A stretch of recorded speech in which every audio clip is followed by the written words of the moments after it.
Bonjour, good afternoon, and thank you for joining us. I'm here in my capacity as Parliamentary Secretary to the Minister of Environment and Climate Change, and I'm joined by Adam van Koeverden, who's also the Parliamentary Secretary to the Minister. Alors, tout d'abord, j'aimerais souligner que nous sommes réunis sur le territoire traditionnel du peuple algonquin Anishinaabe. Et nous sommes ici aujourd'hui pour commenter sur les rapports que le commissaire à l'environnement et au développement durable a présentés ce matin à la Chambre des communes. On behalf of Minister Guilbeault, the Government of Canada welcomes the 5 reports presented by the Commissioner of Environment and Sustainable Development. These reports provide valuable feedback that will help Canada better respond to the triple planetary crisis of climate change, widespread biodiversity loss, and pollution.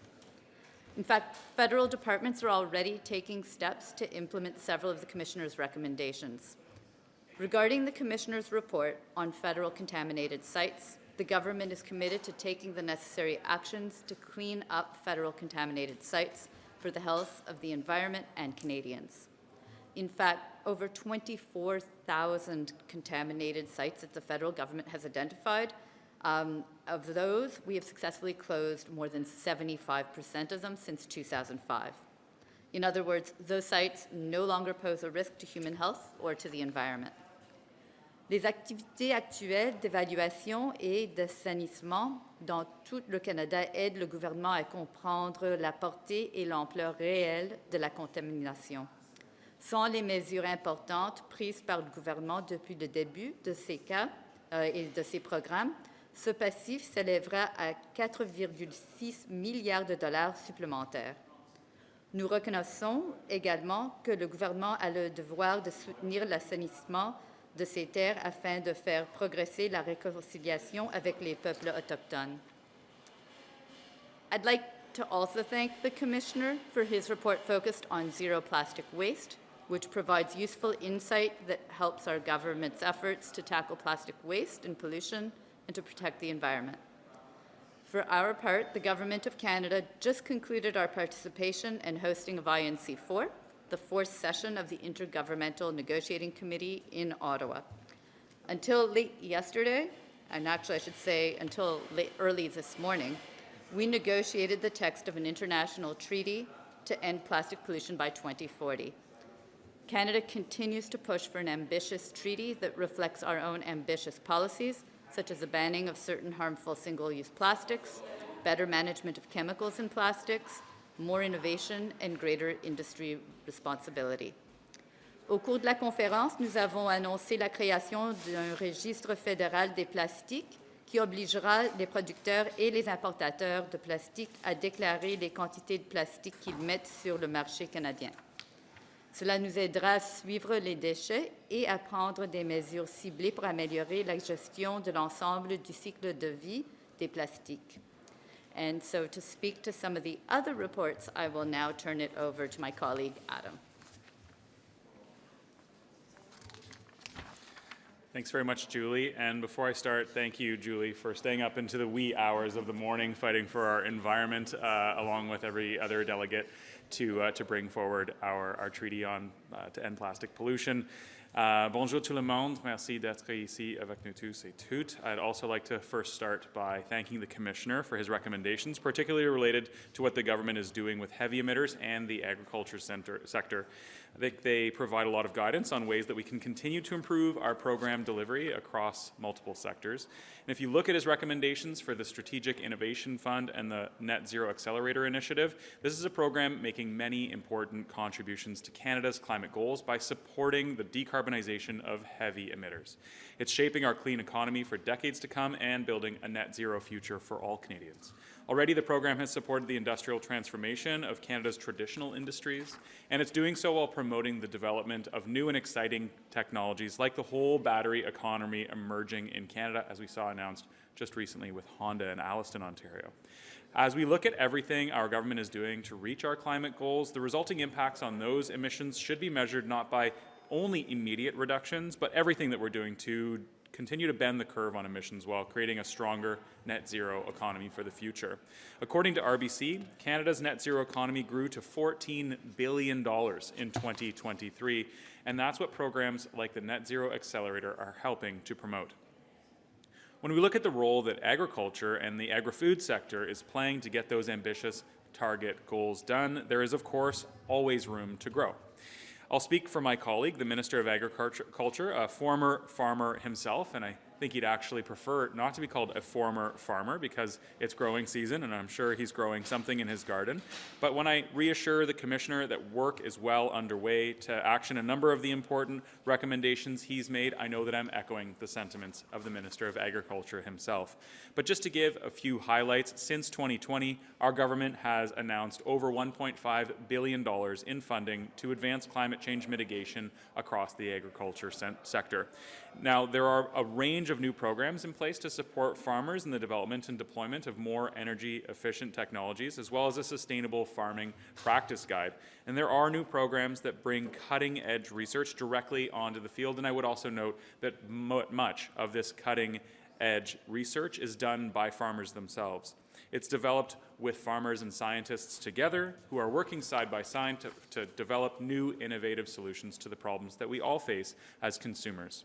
I don't think we've yet seen the full impact of those programs on emissions reductions and the performances across the sector that we're anxious to see, but I'm confident that Canada has the best and most innovative farmers in the world, and we will get there. And I just note that I'm a little bit biased because my family comes from an apple farming background, but farmers are already engaged in a number of efforts to be more sustainable on the farm and throughout the whole value chain of producing food. And meanwhile, our government is preparing a sustainable agriculture strategy done in wide consultations with folks from across the agriculture sector. Farmers are on the front lines of climate change. They understand full well the impacts that climate change is having on our ability to produce food, and no one has a greater stake in adapting for the sake of a healthier planet than they do. So thank you very much. Merci beaucoup, and we can take some questions if there are any. Yeah, on contaminated sites in the north, the report says that Indigenous peoples aren't being consulted and they aren't working in cooperation with the federal government. All of the reports that have come out from audits this year have kind of said the same thing, that your government is failing in its relationship with Indigenous peoples. What do those reports say compared to what is said publicly from your government about how important this relationship is? Thank you for that question. And first, I want to really begin by acknowledging that giant mine represents a really terrible moment in Canada's labour history and in Canada's environmental history. And cleaning up that site for the safety of the people in the community is paramount. And I just think that sometimes we really need to recognize what that represents as a moment in Canadian history and the ongoing obligation to clean it up. And absolutely, we need to continue to work with Indigenous peoples in the region to make sure that they have a say in how it's done, and really respect the Commissioner's comments about all of that. I will point out that one of the other things that we can also point to is that 80% of the subcontracts that are going to the cleanup of the site are Indigenous-led. So there is actually a significant percentage of Indigenous participation in what we're working, and there's actually a co-management of working towards putting together a work plan to clean up the site. There's a lot of work that's going to have to keep going forward, and I think in everything when we talk about how we go forward on reconciliation, it's always going to be a work in progress where we keep working to do better. But I think working together on a work plan is one of the most important parts that we have on that. Oh, did you want to add anything? Sorry. Oh, if you have a follow-up, then certainly. Yeah. So the Environment Commissioner also says that he's surprised and disappointed that Agriculture Canada still has no strategy to reduce emissions. What's your response to that?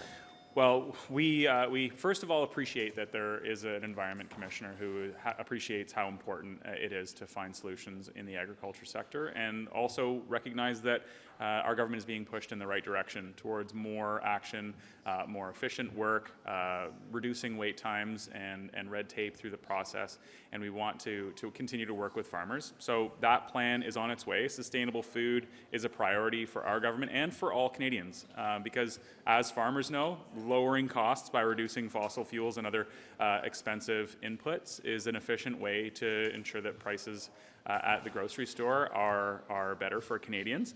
But we also know that food doesn't grow in grocery stores, and it starts on the field and in the pasture. So we are focusing our efforts, working with farmers and the agriculture sector to develop a plan that works for the entire value chain of food. As I said earlier, the work is being done with scientists and farmers, and I don't want to suggest that farmers and scientists are in two categories. Many scientists are farmers and many farmers are scientists, so that work is a collaborative one that we're doing together to benefit both the value chain, the decarbonization of the agriculture sector, and Canadians alike. He also says that the $8 billion Net Zero Accelerator fund failed to attract big emitters and only had limited success. What are you going to do to change that? Well, I would point to two of those very large emitters that have demonstrated great progress on decarbonization in the steel sector. The first is Algoma Steel in Sault Ste. Marie, and the second, closer to home, closer to the GTA in Hamilton, Ontario, is Dofasco Steel. And through our work with both of those companies and the Innovation Fund, they've managed to reduce emissions by 6 million cubic tons. This is no small feat. We all rely on steel. Our buildings, our vehicles, our infrastructure, bridges, roads, everything depends on steel. And developing steel greener and cleaner and with a lower carbon footprint is an essential part of ensuring that we're fighting climate change and reducing emissions right across various sectors and industries. So just with Algoma Steel and Dofasco, just on those two projects, a demonstrated reduction in 6 million cubic tons is a really, really massive effort. I don't know what the exact percentage is, but we're talking about, a large percentage of those goals in reducing our emissions and getting one step closer to net zero. So we're still in early days, whether it's on agriculture. We've only seen 1 or 2 growing seasons since implementation, and the same is true with the Innovation Fund and our Net Zero Accelerator. We will continue to see more large emitters come forward with innovative strategies to decarbonize. Good. Thanks very much.